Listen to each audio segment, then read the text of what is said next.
আমেরিকার university of south ফ্লোরিডায় নৃশংস হত্যাকাণ্ডের শিকার দুই কৃতী শিক্ষার্থী জামিল আহমেদ লিমন ও নাহিদা সুলতানা বৃষ্টিকে মরণোত্তর ডক্টরেট ডিগ্রি প্রদানের সিদ্ধান্ত নিয়েছে বিশ্ববিদ্যালয় কর্তৃপক্ষ। আগামী ৯ মে বসন্তকালীন সমাবর্তনে তাদের এই সম্মাননা দেওয়া হবে। এদিকে আজ টাম্পায় বৃষ্টির প্রথম জানাজার আয়োজন করা হয়েছে। এরপর ৭ মে বৃষ্টির মরদেহ ঢাকায় পাঠানো হবে। দুবাই হয়ে মরদেহ ঢাকায় পৌঁছাবে ৯ মে সকাল ৮টা ৪০ মিনিটে। বিস্তারিত থাকছে এলিস চৌধুরীর রিপোর্টে।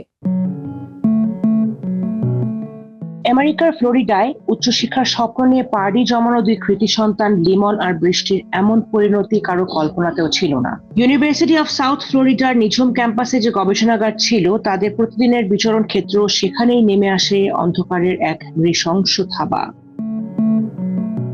যে মেধাবী হাত দুটিতে আগামী ৯ মে ডক্টরেট ডিগ্রি ওঠার কথা ছিল, সেই হাত দুটি এখন নিথর। নির্মম এক হত্যাকাণ্ডের শিকার হয়ে মাঝপথেই থেমে যায় তাদের পিএইচডির যাত্রা, যা স্তব্ধ করে দিয়েছে দেশ ও প্রবাসের প্রতিটি মানুষকে। তবে মেধা আর ত্যাগের এই ঋণ স্বীকার করতে কার্পণ্য করেনি ইউএসএফ কর্তৃপক্ষ। আজ ৫ মে মায়ামির বাংলাদেশ কনসুলেটকে পাঠানো এক চিঠিতে বিশ্ববিদ্যালয় প্রশাসন আনুষ্ঠানিকভাবে জানিয়েছে, লিমন ও বৃষ্টিকে তাদের অসামান্য একাডেমিক অবদানের জন্য মরণোত্তর ডক্টরেট ডিগ্রি প্রদান করা হচ্ছে। আগামী ৯ মে বিশ্ববিদ্যালয়ের বসন্তকালীন সমাবর্তনের মঞ্চে যখন অন্য শিক্ষার্থীরা সাফল্যের আনন্দ করবেন, তখন এক বিষণ্ণ পরিবেশে এই দুই শিক্ষার্থীর নাম ঘোষিত হবে সর্বোচ্চ সম্মানের সাথে। পরিবারের অনুপস্থিতিতে মায়ামি কনসুলেটের প্রতিনিধি তাদের পক্ষ থেকে এই সম্মাননা গ্রহণ করবেন।